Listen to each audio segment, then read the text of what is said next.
Hello students, आज हम लोग देखेंगे 12th क्लास का सेल, इलेक्ट्रिक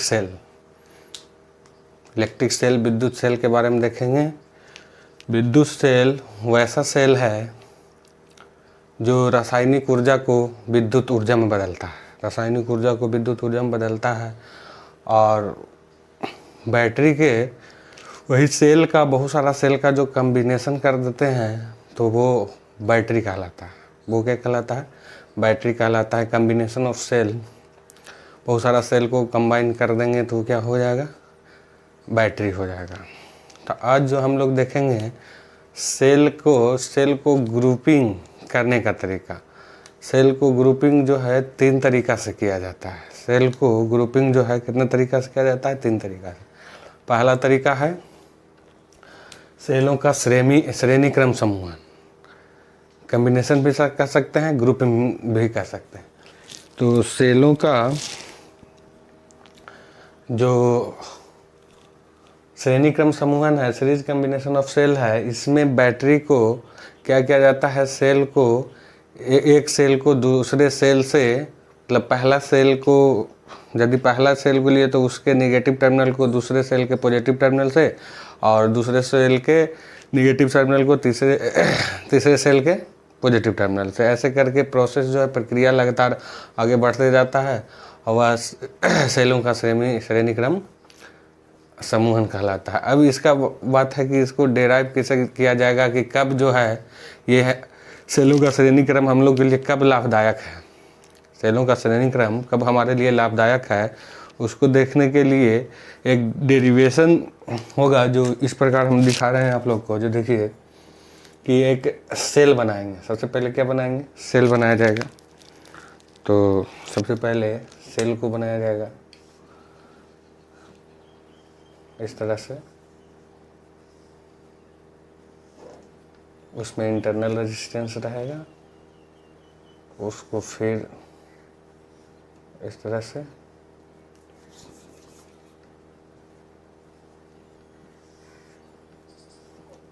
उसको इंटरनल रेजिस्टेंस से जोड़ करके देखिए, पॉजिटिव को नेगेटिव से, उसको ध्यान से देखना है तब समझ में आएगा। तो इस तरह से 3 सेल को आपस में सीरीज में कनेक्ट करते जा रहे हैं हम लोग, सीरीज में कनेक्ट करते जा रहे हैं। तो सीरीज में क्या होता है कि पहले सेल का नेगेटिव टर्मिनल को दूसरे सेल के पॉजिटिव टर्मिनल से जोड़ेंगे। दूसरे सेल को इस तरह से आगे की ओर बढ़ता जाएगा और बढ़ता बढ़ता ये n सेल को कनेक्ट किया जाएगा। बढ़ते बढ़ते कितना सेल को कनेक्ट किया जाएगा? n सेल को। और इसको इस तरह से कनेक्ट करने के बाद एक बाह्य प्रतिरोध से इसको जोड़ा जाएगा। एक्सटर्नल रेजिस्टेंस से इसको जोड़ा जाएगा, जिससे कि करंट का प्रवाह होगा। मान लीजिए आई धारा प्रवाहित हो रहा है, तो इधर ये आई धारा है और यहाँ से ऊपर की ओर जाएगा ये आई धारा, है ना। इस बैटरी का ईएमएफ विद्युत वाहक बल ई है और इसका आंतरिक प्रतिरोध आर है। इसका भी ई है, आंतरिक प्रतिरोध आर है। इसका भी ई है, इस सेल का विद्युत वाहक बल ईएमएफ जिसको बोलते हैं ई है, और आंतरिक प्रतिरोध आर है। और ये आंतरिक प्रतिरोध आर, विद्युत वाहक बल ई, कितना सेल को जोड़ा गया है? n सेल को जोड़ा गया है। कितना सेल को टोटल जोड़ा गया है? n सेल को। और ये जो है इसका बाह्य प्रतिरोध है, एक्सटर्नल रेजिस्टेंस है। मतलब यहाँ पर हम लोग देखें तो E जो है, E इसको बोलते हैं विद्युत वाहक बल। विद्युत वाहक बल। और स्मॉल r है, उसको बोलते हैं आंतरिक प्रतिरोध। आंतरिक प्रतिरोध। और इसका जो कैपिटल आर है इसको बोलते हैं बाह्य प्रतिरोध। बाह्य प्रतिरोध। सब बच्चा ध्यान से इसको देखिए, बाह्य प्रतिरोध। और आई जो है वो है विद्युत धारा। आई जो है क्या है? विद्युत धारा। आई का मान, आई को क्या कहते हैं? विद्युत धारा। और एन जो है सेलों की संख्या। एन जो है सेलों की संख्या है। एन जो है सेलों की संख्या। लिखने में थोड़ा समय लग रहा है तो ध्यान दीजिए, अच्छे समझते चलिएगा तो एक बार में ही वीडियो में समझ में आ जाएगा। ई विद्युत वाहक बल को ईएमएफ भी बोला जाता है। विद्युत वाहक बल को ईएमएफ भी बोला जाता है। इलेक्ट्रोमोटिव फोर्स, अंग्रेजी में इसको बोलते हैं इलेक्ट्रोमोटिव फोर्स। Electromotive force. और आर को बोला जाता है internal resistance. Internal resistance. R को बोला जाता है इंटरनल रेजिस्टेंस। और बाह्य प्रतिरोध को बोला जाता है एक्सटर्नल रेजिस्टेंस। External resistance. ध्यान से देखिए। और आई को बोला जाता है इलेक्ट्रिक करंट। इलेक्ट्रिक करंट या टोटल करंट भी यहाँ बोलते हैं। और एन को बोला जाता है अंग्रेजी में सेलों की संख्या के number of cells. Number of cells के सेल, कितना सेल को कम्बिनेशन किया गया है, कितना सेल का कम्बिनेशन किया गया है। उसके बाद हम लोग यहाँ पर इसका देखेंगे कि कुल विद्युत धारा इससे कितना प्रवाहित हो रहा। तो इससे हमको देखना है कि कुल विद्युत धारा, कुल विद्युत धारा, कुल विद्युत धारा आई बराबर होता है कुल विद्युत वाहक बल, कुल विद्युत वाहक बल,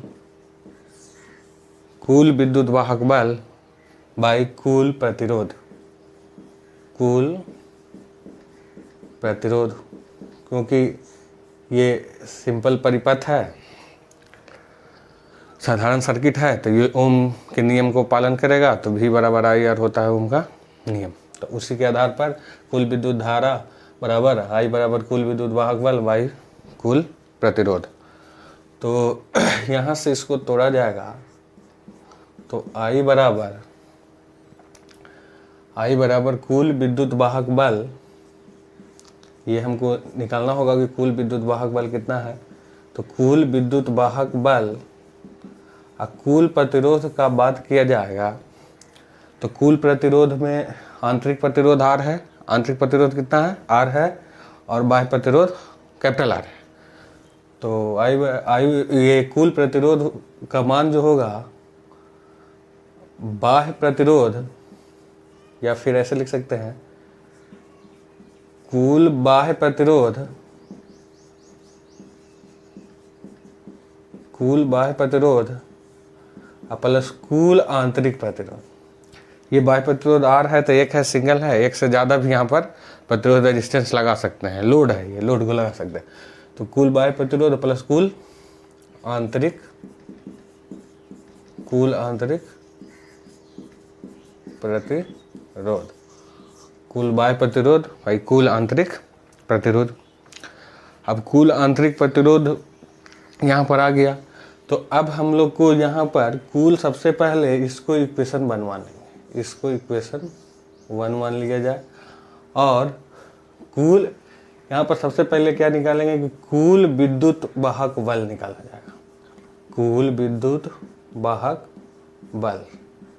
तो कुल विद्युत वाहक बल का बात किया जाए, कुल ईएमएफ इलेक्ट्रोमोटिव फोर्स का बात किया जाए तो हर एक सेल का ई एन तक रिपीट कर रहा है, हर एक सेल का ई एन तक रिपीट कर रहा है।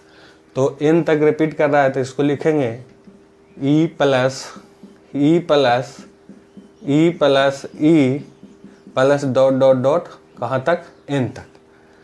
और एन तक रिपीट कर रहा है तो इसको यहाँ से ई को कॉमन ले लिया जाएगा, तो 1 + 1 + 1 + 1 डॉट डॉट डॉट कहाँ तक, एन तक। तो ये एन तक चल गया। तो एन तक जाने के बाद यदि 1 1 एन तक रिपीट करता है तो वो जो है उसका वैल्यू एन के बराबर होता है। उसका वैल्यू कितना के बराबर होता है, 1 1 1 1 कहाँ तक रिपीट कर रहा है, एन तक, तो वो कितना के बराबर होगा, एन तक, एन के बराबर होगा। मतलब इसको जोड़ा जाए तो ये बराबर हो जाएगा एन ई के।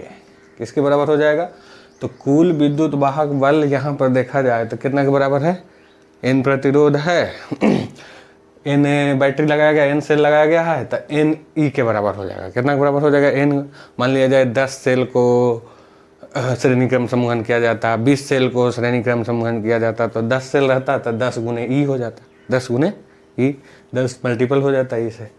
उसके बाद ये हमारा निकल गया कुल विद्युत वाहक बल। तब यहाँ पर हमारे पास कुल आंतरिक प्रतिरोध निकालेंगे। फिर अगेन क्या करेंगे कि कुल आंतरिक प्रतिरोध का मान निकालेंगे। तो कुल आंतरिक प्रतिरोध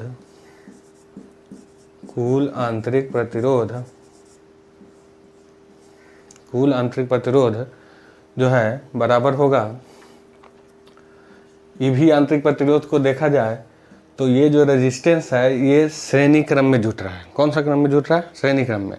और श्रेणी क्रम में आर आर कहाँ तक जा रहा है, एन तक। तो ये इसको भी उस तरह से लिखेंगे, R plus R plus R plus R dot dot dot dot कहाँ तक जा रहा है, एन तक। अब यहाँ से आर को कॉमन लिया जाएगा, तो 1 + 1 + 1 + 1 डॉट डॉट डॉट डॉट कितना हो गया, एन तक, एन हो गया। तो 1 1 1 फिर 1 1 रिपीट कर रहा है कहाँ तक, एन तक। तो फिर 1 1 एन तक रिपीट कर रहा है तो आर गुने एन हो जाएगा। तो आर गुने एन, क्योंकि 1 1 एन तक रिपीट करेगा तो एन हो जाएगा। तो आर गुने क्या हो जाएगा, एन। तो इसको बोलेंगे एन आर। क्या बोला जाएगा, एन आर। यदि कुल आंतरिक प्रतिरोध का बात करें तो कितना बराबर आ गया, एन आर का। कुल विद्युत वाहक बल का बराबर करें तो कितना बराबर आ गया, एन ई का। और कुल बाह्य प्रतिरोध, तो एक ही बाह्य प्रतिरोध लगा हुआ है जिसका मान आर है, तो आर का बराबर हो गया। तो समीकरण 1 से चला जाए, इक्वेशन 1 से चलेंगे तो क्या होगा, तो समीकरण 1 से, इक्वेशन 1 से समीकरण 1 से, तो समीकरण 1 से चला जाए तो यहाँ पर होगा क्या कि I बराबर कुल विद्युत वाहक बल। तो कुल विद्युत वाहक बल एन ई के बराबर आया। कुल विद्युत वाहक बल कितना के बराबर आया, एन ई के। और कुल बाह्य प्रतिरोध कितना के बराबर है, एक ही गो बाह्य प्रतिरोध लगा हुआ है आर। यदि 2 गो लगा रहता तो R1 + R2 होता, एक ही गो लगा हुआ है तो R हो जाएगा। अब प्लस कुल आंतरिक प्रतिरोध, तो कुल आंतरिक प्रतिरोध कितना हो जाएगा, एन आर। तो ये टोटल करंट, कुल विद्युत धारा जो यहाँ से प्रवाहित हो रहा है, ये जब सेल का हम लोग श्रेणी क्रम समूहन किए हैं, तो कुल प्रवाहित हो रहा है। तो I बराबर एन ई बटा R plus n R, I बराबर एन ई बटा आर प्लस एन आर, है ना। तो ये कुल करंट प्रवाहित हो रहा है। तो कुल करंट प्रवाहित हो रहा है, तो कुल करंट हमारे इस सर्किट का निकल गया कि इतना प्रवाहित हो रहा। अब इस सर्किट में, इस परिपथ में, ये जो परिपथ जोड़ा गया है सेलों का श्रेणी क्रम समूहन में, अब यहाँ देखना है कि ये समूहन में कब जो है कौन सा रेजिस्टेंस हमारे लिए लाभदायक होगा, मतलब कौन सा रेजिस्टेंस को मिनिमाइज करें, कौन सा रेजिस्टेंस को मैक्सिमाइज करें तो हमारे लिए जो है ज़्यादा लाभदायक होगा। मतलब एकदम सिंपल भाषा में समझे तो श्रेणी क्रम समूहन हमारे लिए कब लाभदायक होगा, मतलब कब मैक्सिमम वैल्यू देगा। श्रेणी क्रम समूहन हमारे लिए कब लाभदायक होगा, कब हमारा जो है मैक्सिमम मान, ये जो है मैक्सिमम करंट का मान देगा। तो जब मैक्सिमम करंट का मान देगा तो श्रेणी क्रम हमारे लिए लाभदायक हो जाएगा। जब मिनिमम करंट का मान देगा तो हमारे लिए वो हानिकारक हो जाएगा, मतलब कोई फायदा नहीं हुआ कॉम्बिनेशन करने का। तो कब फायदेमंद रहेगा? तो इसके लिए 2 केस यहाँ पर बनेगा। कितना केस बनेगा? 2 गो केस बनेगा, 2 गो केस बनेगा। तो दोनों केस यहाँ पर देखा जाएगा। केस 1 में देखा जाएगा यदि इसका जो बैटरी का कुल आंतरिक प्रतिरोध जो है, बैटरी का ये जो सेल जो बना, तो सेलों के समूह है जो इसका, सेलों का यदि कुल आंतरिक प्रतिरोध यदि बाह्य प्रतिरोध से ज़्यादा होगा तब क्या होगा, और कुल आंतरिक प्रतिरोध बाह्य प्रतिरोध से कम होगा तब क्या करंट का मान होगा। दोनों केस में करंट का मान निकालेंगे।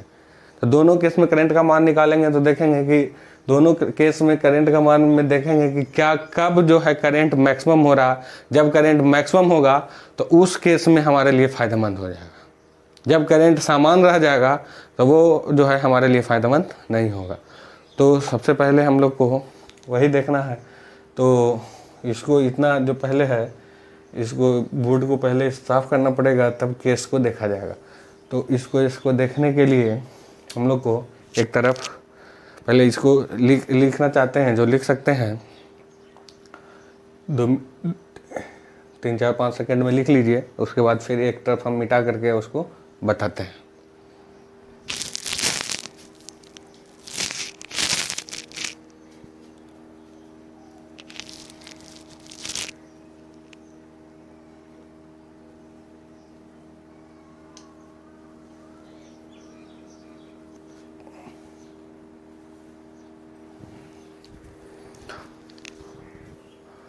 तो अब लिख लिए होंगे सब, तो आगे देखिए। अब यहाँ पर कुल विद्युत धारा हमारा आया, कुल विद्युत धारा अभी जो आया डेरिवेशन में, कुल विद्युत धारा I बराबर NE बटा R प्लस NR, यही आया। तो इसमें केस 1 में हम लोग देखेंगे, केस 1 में देखेंगे कि यदि कुल आंतरिक प्रतिरोध का मान, यदि NR का मान, कुल आंतरिक प्रतिरोध का मान बहुत बड़ा हो बाह्य प्रतिरोध से, बहुत बड़ा हो बाह्य प्रतिरोध से, तो R जो है, R करीब करीब नगण्य हो जाएगा। R क्या हो जाएगा कि बहुत बड़ा हो, कुल आंतरिक प्रतिरोध जो है बाह्य प्रतिरोध से बहुत बड़ा हो, तो वो क्या हो जाएगा, R का मान जो है 0 के करीब चल जाएगा, मतलब नगण्य हो जाएगा। नेगलेक्ट करेंगे, R के मान को नेगलेक्ट करेंगे। तो R के मान को नेगलेक्ट करेंगे तो यहाँ पर कुल धारा जो है, कुल धारा NE बटा R प्लस NR है। तो R प्लस NR है, तो R का मान को 0 हम लोग रखेंगे, तो NE बटा 0 प्लस NR हो जाएगा। और I बराबर NE बटा NR, जो कि N कट के I जो है बराबर हो जाएगा E बाई R के, I जो है बराबर हो जाएगा E बाई R के। और I जब E बाई R के बराबर हो जाएगा, I जब E बाई R के बराबर होगा, तो इस कंडीशन को बोला जाएगा कि सिंगल सेल से जितना करंट होता है, कि सिंगल सेल यदि का बात किया जाए तो करंट बराबर E बाई R होगा। तो फिर सिंगल सेल के करंट के बराबर हो गया। तो ये हमारे लिए कॉम्बिनेशन में, यदि इस कॉम्बिनेशन श्रेणी क्रम करना है, श्रेणी क्रम हम करने जा रहे हैं, यदि कुल आंतरिक प्रतिरोध जो है बाह्य प्रतिरोध से बहुत बड़ा है, कुल आंतरिक प्रतिरोध जो है बाह्य प्रतिरोध से बहुत बड़ा है, तो हमको श्रेणी क्रम करने से कोई फ़ायदा नहीं मिलेगा, क्योंकि एक सेल के बराबर हो जाएगा। करंट जो है कितना सेल के बराबर हो जाएगा, एक सेल के बराबर हो जाएगा। और एक सेल के बराबर हो जाएगा तो हम n सेल से श्रेणी क्रम क्यों करेंगे, n सेल से श्रेणी क्रम क्यों करेंगे, तो ये हमारे लिए फ़ायदेमंद नहीं रहेगा। मतलब क्वेश्चन यदि ऑब्जेक्टिव में पूछा जाए कि सेलों का श्रेणी क्रम समूहन हमारे लिए फ़ायदेमंद कब नहीं रहेगा, फ़ायदेमंद कब नहीं रहेगा, तो कब नहीं रहेगा, जब जो है कुल आंतरिक प्रतिरोध बाह्य प्रतिरोध से बड़ा हो। जब कुल आंतरिक प्रतिरोध किससे बड़ा हो, बाह्य प्रतिरोध से बड़ा हो, तो हमारे लिए ये हानिकारक है। हमारे लिए क्या है, हानिकारक है।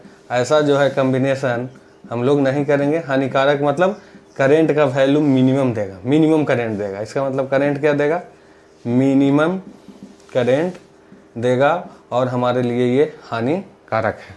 हमारे लिए कैसा है, हानिकारक। केस 2 को देखा जाए, इसी में केस 2 को देखा जाए तो केस 2 में क्या देखा जाए कि यदि कुल आंतरिक प्रतिरोध बहुत बहुत कम हो, बहुत बहुत कम हो, किससे, बाह्य प्रतिरोध से, कुल बाह्य प्रतिरोध से, तो कुल बाह्य प्रतिरोध से कम रहेगा तो क्या होगा कि यहाँ पर एनआर के मान को नेग्लेक्ट किया जाएगा। यहाँ पर किसका मान को नेग्लेक्ट किया जाएगा, एनआर के। जब एनआर के मान को नेग्लेक्ट करेंगे तो आई का मान, यहाँ पर कुल करंट का मान आएगा एनई बटा आर प्लस एनआर, एनई बटा आर प्लस एनआर। तो एनई और आर प्लस एनआर को क्या किया गया, नेग्लेक्ट किया गया, तो ये हो गया 0। एनआर को क्या किया गया, नेग्लेक्ट किया गया, तो ये हो गया 0। तो 0 हो गया, तो बचा यहाँ पर जो आई का मान बचा वो आई बराबर एनई बटा आर, एनई बटा आर। अब एनई बटा आर, तो इसका मतलब क्या हुआ कि एक सेल का विद्युत वाहक बल ई है, तो एन सेल का विद्युत वाहक से बल कितना हो गया, तो एन गुने ई हो गया। एन गुने कितना हो गया, ई हो गया। अब एन गुने ई हो गया, तो एन गुने ई मतलब 10 सेल को हम लोग श्रेणी क्रम में ले जाएंगे, तो 10 सेल को श्रेणी क्रम में ले जाएंगे, सबका मान ई है, तो 10 ई हो जाएगा, मतलब 10 गुना बढ़ जाएगा, 10 गुना बढ़ जाएगा। तो इसका मतलब ये कम्बिनेशन जो है, ये कम्बिनेशन तब हमारे लिए फ़ायदेमंद होगा, सेलों का श्रेणी क्रम कम्बिनेशन तब हमारे लिए फ़ायदेमंद होगा कि जब कुल आंतरिक प्रतिरोध बहुत बहुत कम होगा बाह्य प्रतिरोध से। कुल आंतरिक प्रतिरोध बहुत बहुत कम होगा, much less than external resistance. तो बहुत बहुत कम होगा बाहरी प्रतिरोध से, तो हमको जो है उस सेलों का 10 गो सेल है और 10 सेल का आंतरिक प्रतिरोध जो है बाह्य प्रतिरोध से बहुत बहुत कम है, तो उस सेल का हम लोग उस सेल का क्या करेंगे, उस सेल का श्रेणी क्रम समूहन करेंगे, तो हमारे लिए लाभदायक होगा। और लाभदायक इसलिए होगा कि ये मैक्सिमम करंट देगा। कैसा करंट देगा, मैक्सिमम। तो ऑब्जेक्टिव में इस तरह से पूछेगा सवाल, तो आंसर जो देना है, क्या देना है कि यदि सेल, यही पूछेगा कि सेलों का श्रेणी क्रम समूहन हमारे लिए कब फायदेमंद रहेगा, कब फायदेमंद रहेगा। तो सेलों का श्रेणी क्रम समूहन हमारे लिए जब फायदेमंद रहेगा, कब फायदेमंद रहेगा, जब यदि कुल आंतरिक प्रतिरोध का मान बहुत बहुत कम हो बाहरी प्रतिरोध से, तो बाहरी प्रतिरोध से बहुत बहुत कम हो, तो उस केस में सेलों का श्रेणी क्रम समूहन हमारे लिए लाभदायक होगा और करना भी चाहिए, क्योंकि उस समय जो है सेलों का समूहन जो है कुल विद्युत धारा का मैक्सिमम मान देगा, अधिकतम मान देगा, जो कि हमारे लिए लाभदायक है। तो ये सेलों का श्रेणी क्रम समूहन में ये चीज़ देखना है। केस 1 और केस 2 करके दोनों केस बता दीजिएगा कि यदि बोलेगा कि श्रेणी क्रम समूहन कर रहे हैं, तो श्रेणी क्रम के समूहन कर रहे हैं, आंतरिक प्रतिरोध ज़्यादा है, आंतरिक प्रतिरोध क्या है, ज़्यादा है बाह्य प्रतिरोध से, तो हमारा सेल का कुल धारा में कोई अंतर नहीं पड़ेगा, सेल का कुल धारा में कोई अंतर नहीं पड़ेगा। तो इस तरह से हम लोग आज के क्लास में देखें कि सेलों का श्रेणी क्रम समूहन कैसे किया जाता है। तो सेलों का श्रेणी क्रम समूहन इस तरह से किया जाता है, इसमें कुल विद्युत धारा का मान निकाला जाता है, जो हम लोग ये निकाले आई बराबर एनई बटा आर प्लस एनआर। उसमें केस देखा जाता है कि कब हमारे लिए जो है फ़ायदेमंद रहेगा और कब हमारे लिए हानिकारक। फ़ायदेमंद का मतलब होता है मैक्सिमम करंट कब देगा, हानिकारक का मतलब होता है कि करंट में कोई चेंज नहीं, मतलब हमको कम्बिनेशन करने का कोई फ़ायदा नहीं मिला, पहले जितना करंट था बाद में भी उतने करंट है, तो फिर हम कम्बिनेशन करने से कोई फ़ायदा नहीं हुआ। तो यहाँ से हम लोग सेलों का श्रेणी क्रम आज देखें, फिर जो है नेक्स्ट क्लास में हम लोग देखेंगे सेलों का समांतर क्रम समूहन। ये 3 तरह, पहले जान लीजिए, ये 3 तरह का समूहन होता है, सेलों का श्रेणी क्रम समूहन, सेलों का समांतर क्रम समूहन और सेलों का मिक्स समूहन। तो एक एक क्लास में सारा हम लोग देखेंगे। इसको चाहे तो पीछे कोई लिखे होंगे तो इसको भी लिख लीजिए, क्योंकि ये डेरिवेशन एग्ज़ाम के 12 के एग्ज़ाम के लिए इम्पोर्टेंट है। और देख लीजिए।